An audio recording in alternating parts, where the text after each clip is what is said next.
Hello everyone, welcome to our YouTube channel never say ever. जो सब नहीं बोलते हैं वो हम बोलते हैं, इसलिए हमें लाइक, लव, शेयर और सब्सक्राइब कीजिए।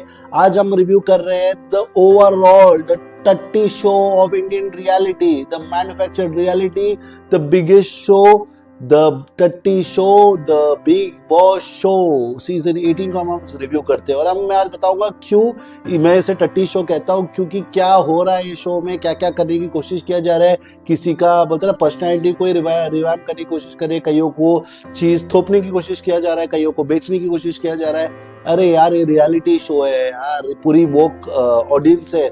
आज टीवी पे भी जो बैठ के देख रहे हैं वो भी वोक की ऑडियंस है, कोई बुद्धू नहीं है। और बिग बॉस जो बेचने की कोशिश कर रहा है कुछ समझ में नहीं आ रहा है। किसी को लाडला बना रहा है, किसी को एमजी दे रहा है, किसी को पहले निकाल रहा है, किसी को रख के भी निकाल रहा है, किसी को रखना चाहिए उससे भी निकाल रहा है। फिर गेम में ऐसे ऐसे घुमा के खुद खेल रहा है और फिर बोल रहा है कि आप ऐसे हो। और कईयों की पर्सनैलिटी खराब, कईयों को टॉर्चर, कईयों को इन्फ्लुएंस, कईयों को डायरेक्शन, कईयों को टारगेट।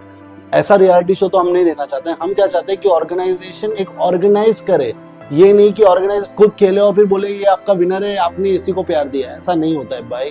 तो ये वो ऐसा बिग बॉस शो है जिसे तो प्यार नहीं, गालियां मिलनी चाहिए। और इसलिए ये द ऑफिशियल टट्टी शो है रियलिटी के नाम पे, क्योंकि ये मैन्युफैक्चर्ड है।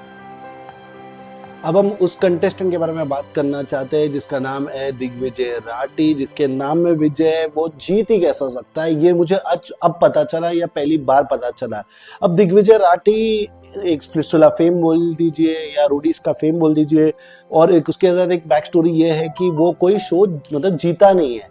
अब वो शो जीता नहीं है, उसका नसीब खराब हो सकता है या हार्ड लक हो सकता है या उसका वो गेम वैसा नहीं हो सकता है। बट ये एक ऐसा कंटेस्टेंट है जो बहुत बड़े फैंडम के साथ इस शो में आया था और इस शो में जीतने का एक अच्छा कंटेंडर था। जीत सकता नहीं सकता वो सब्जेक्टिव है, इसको हम सेकेंडरी रखते हैं।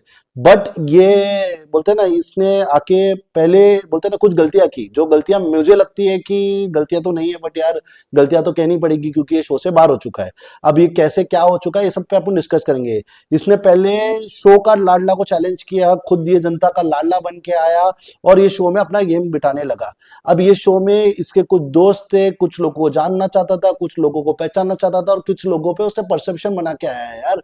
अब जब वो आया, वो 6वें वीक पे आया, मतलब 6 वीक में 30 दिन में आदमी का परसेप्शन तो बना ही सकता है। और एक 25 साल का लौंडा है जो आया इस शो में। अब ये शो में आया तो ये शो में आने से पहले इसने एक दुश्मन को तो शो में लाया, उसके बाद जो उसके प्रीवियस कंटेस्टेंट है जो इसके लाइमलाइट से खुश नहीं है, वो पीछे से इंटरव्यू पे इंटरव्यू, इंटरव्यू पे इंटरव्यू, इंटरव्यू पे इंटरव्यू ही दे रहे हैं। मतलब ये सोचो ना, आप एक शो से गए हो, आपका कोई प्लेयर बन सकता है, बट कई लोगों ने स्टार्टिंग में थोड़ा अच्छा बोलने वाले, फिर उसको बोलते हैं ना बैक स्टोरी में पीछे बजाने की कोशिश की। चलो ये तो लोगों की जलन है, ये तो हमें पता ही है ना। लोग किसी की तरक्की से खुश हो नहीं सकते तो जल तो सकते, तो जलने की राह पे लोग ने बैक पे इंटरव्यू दिया। अब ये आते हैं, इसने शो में क्या किया, इसने पहले रिश्ते बनाए, रिश्ते को टेस्ट किया।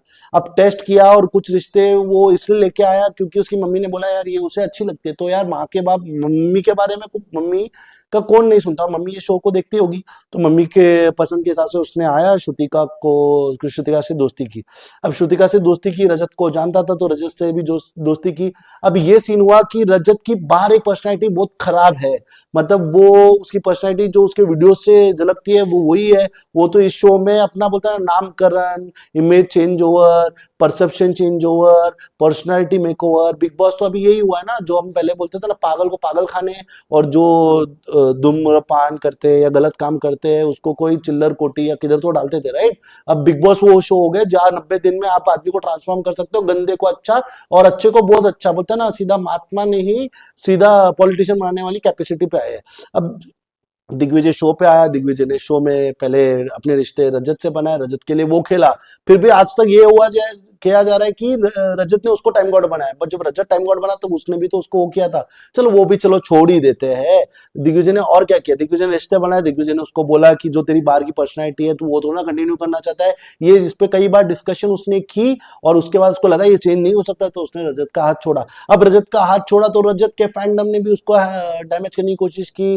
जो उसके फैंडम के बड़े बड़े ये है ना एल्विश गैंग और ये गैंग, वो भी उसको उल्टा उल्टा चैलेंज कर रहे हैं, मतलब बाहर बाहर बैठ के चैलेंज कर रहे हैं, बोलते ना फेम तो लेना ही है, तो लेने की कोशिश तो चल रही है, ठीक है। अब उसके बाद दिग्विजय ने रिश्ते बनाए, पहले तो उसको बोला कि तू गॉडफादर, मतलब अपना गॉडफादर रजत का गॉडफादर, रजत उसका गॉडफादर है इसलिए वो शो में चलेगा। फिर उसको बोला कि वो चेला है, अंडर ट्रेनिंग है, और ऑलमोस्ट टाइम गॉड का असिस्टेंट टाइम गॉड है, और करणवीर का चेला है, जो भी है। फिर सोचो ना, पहले आके पहले 2 हफ्ते में ही वो टाइम गॉड भी बन गया, तो उसको बोला कि वो ऑलमोस्ट टाइम गॉड है, उसको दिया गया टाइम गॉड। तो उसके ऊपर मैनिपुलेशन हुआ, उसके ऊपर पर्सनालिटी पे उसको डैमेज करने की कोशिश की, उसके लिए कई चीज गलत गलत बोली। चलो वो मैं एक बोलता हूँ, चलो दिग्विजय सबसे बेकार प्लेयर होगा, बट जितना उसको डैमेज करने की कोशिश की, क्योंकि वो ये शो में आगे टॉप 5 कंटेस्टेंट को चैलेंज, टॉप 2 टॉप 1 को भी इवेंचुअली विद गेम कर सकता था, क्योंकि जब वो आया घर में बहुत सारे मक्खियां थी, जो मक्खियां भन भर आ रही थी, अभी भी मक्खिया को रखकर इसको बाहर किया, बोलता ना मक्खिया पे ऐसा एक सिचुएशन हमने जानते हैं ना, जब मिठाई पे मक्खिया बैठती है तो वो मिठाई हम बेचते नहीं, फेंकते, वैसा हो गया। मिठाई तो दिग्विजय ही था, बट मक्खिया इतनी थी, आरडी एंजल्स, ये वो जिसके कारण मिठाई को फेंकना पड़ा। मक्खिया को तो वही वाकई वही है, और यही बिग बॉस का ही है। बिग बॉस ने उसको पहले बोले रिश्ते तेरे सही नहीं है, तू जीतने आया है। अब करेंटली बिग बॉस में कईयों के रिश्ते सही नहीं है, सब रिश्ते में जीतने आए हैं। कई लोग अभी दिखा रहे हैं कि मैं ये शो में जीतने आया हूं, कई लोग ने अपनी पर्सनैलिटी चेंज की, बट ये 25 साल का लौंडा अपनी पर्सनैलिटी को वो रख के, जो उसका ओपिनियन है, पंगे जिससे लिए है वो मेंटेन रख के, बोलते ना जिससे दुश्मनी होती है तो उससे, बोलते ना आज दुश्मनी तो कल अच्छे, परसों दुश्मनी, ऐसा नहीं कर रहा है। जो जैसी पर्सनैलिटी है वैसा, मतलब जैसे हम जीते हैं यार, अब किससे हम नाराज होते हैं, जिसको हमें डैमेज कर सकते, तो हम उससे थोड़ी ना जाके उसका हाथ पैर सब चाटने लगते हैं। तो वो पर्सनैलिटी रख के भी उसको डैमेज करने की कोशिश की। कई लोग, फरहान ने आके उसको गलत दिखाया, रोहित शेट्टी ने खाली थोड़ा उसको कंसिडर किया था। फिर वो कौन है, इक्का इक्का दुग्गी वाली बॉडी लेके इक्का नाम रख के वो उसको बोल रहा है कि नपती, फिर उसको नेम कॉलिंग किया। कभी ये सब चीज नहीं दी है, उसके गलत गलत वीडियोस दिखाए गए। वो उसको बोला कि ये प्लान करके आया है, ये जीतने के लिए आया है, रिश्ते बनाने के लिए नहीं आया, ये नहीं आया, वो नहीं आया, और उसको हर वीक में टॉर्चर डैमेज करते जा रहे थे। इवन सलमान खान ने उसको, मतलब मोटिवेशन में कुछ किया नहीं, उसको जितना डैमेज देना था डैमेज दिया, और जितना उसको डैमेज दिया वो उसको कंटेंट दिखाया, उसका कंटेंट और कुछ दिखाई नहीं। मैं तो बोलता हूँ दिग्विजय के लिए बहुत अच्छी बात है वो शो से बाहर आया, क्योंकि यार इसकी इधर से पर्सनैलिटी ग्रो होगी, लोगों ने तो उसको प्यार कर दिया है यार। सोचो ना, वो कंटेस्टेंट 1.4 मिलियन में शो में आया था, और शो खत्म था आज के दिन 1.9 मिलियन। मतलब उसने, अविनाश मिश्रा जो इस शो में सबसे ज्यादा दे रहा है, बोलता है ना, जो एक लौता सेल्फ प्रोक्लेम्ड विनर है, उससे ज्यादा उसने फैन कमाए, और 1.9 मिलियन कम नहीं है। और मुझे लगता है कहीं ना कहीं वो सेकंड हाईएस्ट या थर्ड हाईएस्ट फैन फॉलोइंग में है करेंटली, और वो आगे जाके क्या करता वो करता। अब दिग्विजय के रिश्ते पे हैम्पर हुआ, दिग्विजय के गेम के ऊपर हैम्पर हुआ। दिग्विजय शो में आया है क्योंकि किसी और ने उसको लाया, नहीं तो दिग्विजय आता ही नहीं था, तो बिग बॉस लाना ही नहीं चाहिए था ना। आप काली कशिश को लेके आते थे। फिर उसने किसी को गलत नहीं बोला। कशिश देखो वैसी लड़की है जिसको फायदा ही चाहिए। कशिश कशिश के बारे में हम वैसे भी बाद में बात करेंगे, बट सोचो दिग्विजय ने उसको क्या बोली और कौन सी बात गलत लगी। उसने जो रिश्ते बनाए जिससे सही रखे, जिससे उसको फायदा हो सकता है, उसने वो नहीं रखे। विवेन से उससे फायदा हो सकता था, विवेन का दोस्त बन सकता था। रजत से फायदा हो सकता है, रजत का दोस्त बन सकता था। फायदा देख के उसने दोस्ती नहीं बनाई, उसने जिसको जो जमा, जैसे अपनी टीम के लिए खेला। आज टीम के कारण बाहर हुआ, टीम के कारण नहीं, बिग बॉस के कारण बाहर हुआ, क्योंकि ये मैन्युफैक्चर रियलिटी है जिसमें दूसरों को फंसा के, दूसरे की पर्सनैलिटी खराब करके, इसको डैमेज करके इसको बाहर किया है। अब बग्गा जैसा बंदा एमजी लेके 10 हफ्ते तक कई बार बाहर जाने का मौका मिला तो भी बाहर नहीं गया, और इसको पहले मौका में बाहर मिलने का मौका मिला तो उसको बाहर कर दिया। ये कैसा रियलिटी शो है यार। सलमान खान को भी पैसा मिल रहा है, इससे सलमान खान ये शो करे, नहीं तो सलमान खान का भी इस पे इंटरेस्ट नहीं है। और मैं बोलता ऐसे लोगों को तो हमें बॉयकॉट ही करना चाहिए यार, मतलब इवन सलमान खान को बॉयकॉट करना चाहिए, और ऐसे शो को भी बॉयकॉट करना चाहिए, क्योंकि यार हम तो रियलिटी शो देखने आए ना, हमें तो रियलिटी देखने दो। हमें जैसा है, मतलब वो दिग्विजय खराब करके बाहर जाए चलेगा, वोट कमाने के कारण बाहर जाएगा चलेगा, बट ये क्या मैन्युफैक्चर्ड, इसमें 8 लोगों का वोट उस पे गिरने वाला था, क्योंकि उसी को बाहर करना था। क्योंकि यही तो कॉम्बिनेशन था, नहीं तो क्या। अब ये करने के बाद आपने ये कर लिया कि दूसरे लोग तो मेन प्लेयर को बाहर करेंगे नहीं, और अभी बच्चे अच्छे प्लेयर को बाहर करेंगे। तो दिग्विजय को बाहर करने की कोशिश की। अभी दिग्विजय की कोशिश से ही ये क्लियर कट सेट करने के लिए, पर्सपेक्टिव सेट करने के लिए कि अगर रजत बाहर नहीं होता, रजत तो ऐसे तो बाहर नहीं होगा, बट जीतेगा नहीं शो, बट अगर रजत बाहर नहीं हो रहा और टॉप 2 टॉप 3 में हैम्पर कर रहा है, तो उसको फंसाने के लिए ये प्लान, बैकअप प्लान बना चुके। बट इवेंचुअली तो रजत शो नहीं जीतेगा, ये तो क्लियर है। वो टॉप 2 में चले जाएगा, टॉप 3 से बाहर हो सकता है, बट रजत टॉप 1 तो आ ही नहीं सकता। 2 उसका सबसे ज्यादा फॉलोइंग है, ठीक है। अब आते हैं हम दिग्विजय पे। तो दिग्विजय की पर्सनालिटी पे क्वेश्चन हुआ, उसके रिलेशनशिप पे क्वेश्चन हुआ, उसके गेम प्ले पे क्वेश्चन हुआ, उसकी आइडेंटिटी पे क्वेश्चन हुआ, उसके फैंस पे क्वेश्चन हुआ, फिर उसका वो ये शो में कर रहा क्या है, उसका कोई गॉडफादर है, वो किसी का चेला है, वो किसी का असिस्टेंट है, वो खुद सोच रहा था उसको डैमेज, मतलब ये एक बंदा है जिसको 6वें वीक से आज 13 वीक 6 हफ्ते पे टॉर्चर ही हुआ है, और टॉर्चर होने के बाद भी इसका गेम हिला नहीं। वेराज विवियन अविनाश को 2-4, ईशा को 1-2 बात बोल दी तो इन लोग का गेम ऐसा हिल गया कि ये तो भाई हाथ पैर जोड़ने पे आ गए, तो ये बंदा तो हाथ पैर जोड़ने पे नहीं आया। तो आप सोचो, हम एज अ व्यूअर जो देख के हमको फील हो रहा है टॉर्चर, तो इसको एज पर वो एक्ट पूरा कंप्लीट होने के बाद, जितने लोग उसको उल्टा बोलने के बाद कितना टॉर्चर फील होता होगा। नप्ती नाम रख लिया, दिग्विजय नाम क्या गलत है?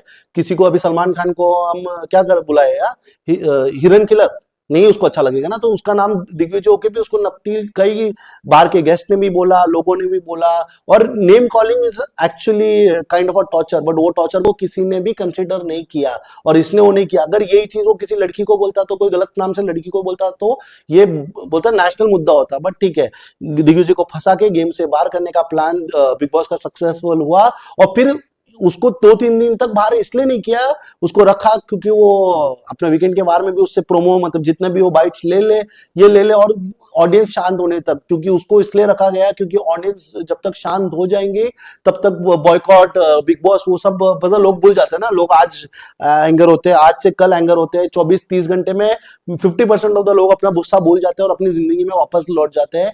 तो वो ही करने के लिए बिग बॉस ने उसको एक प्लेटफॉर्म में, मतलब सलमान खान के मूवमेंट दिया, वहां भी उसको ज्यादा कुछ दिया नहीं, लोगों को क्वेश्चन किया, उसी के थ्रू टारगेट कराने की कोशिश की, और फिर उसको बाहर एग्जिट कर दिया। मतलब इवेंचुअली दिग्विजय का शो से बाहर जाना बनता नहीं था, बट ठीक है यार, इस दिग्विजय के लिए इससे अच्छी बात है क्योंकि और डैमेज करता है, मतलब और मतलब डैमेज ये नहीं कि वो तो अच्छा करता।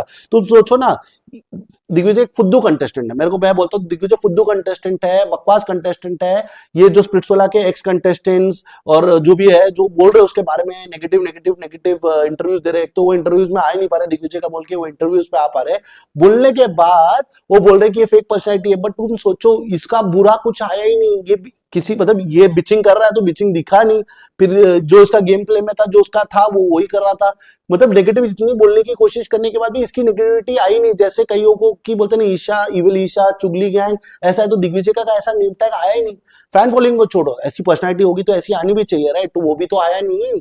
तो यही मैं बोल रहा हूँ, कहीं ना कहीं बिग बॉस ने बहुत सारी कोशिश की, इसके गेम को डैमेज करने की कोशिश की, इसकी पर्सनालिटी को एक अलग तरीके से दिखाने के लिए, मतलब वो एक फुद्दू सा प्लेयर बनाने की कोशिश की, बट इसकी पर्सनालिटी वैसे दिखी नहीं, और यही इसलिए तो ऑडियंस किसी से कनेक्ट होती है। बट क्या करें, बिग बॉस शो ही किसी का है, मैन्युफैक्चर्ड रियलिटी शो, बट बोलते हैं इंडिया का सबसे बड़ा रियलिटी शो बोल के बेचने की कोशिश कर रहे हैं।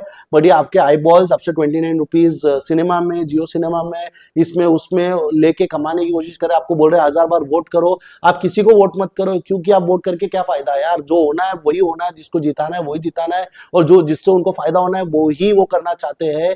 तो गाइस प्लीज, मतलब दिग्विजय से, अगर आप दिग्विजय से प्यार करते हो तो बॉयकॉट करो, या आपको लगता है कि देखो आपका कंटेस्टेंट जीते ना जीते, अगर वो टॉप 5 वाले में है, जो मेरे को पता है जो 5 है वो उसमें है, तो आगे जाएगा, और जो दूसरे लोगों के फैन फॉलोइंग वो उसके कुछ फायदा नहीं, वो इवेंचुअली आज कल परसों हैम्पर होके बाहर होने ही वाले हैं।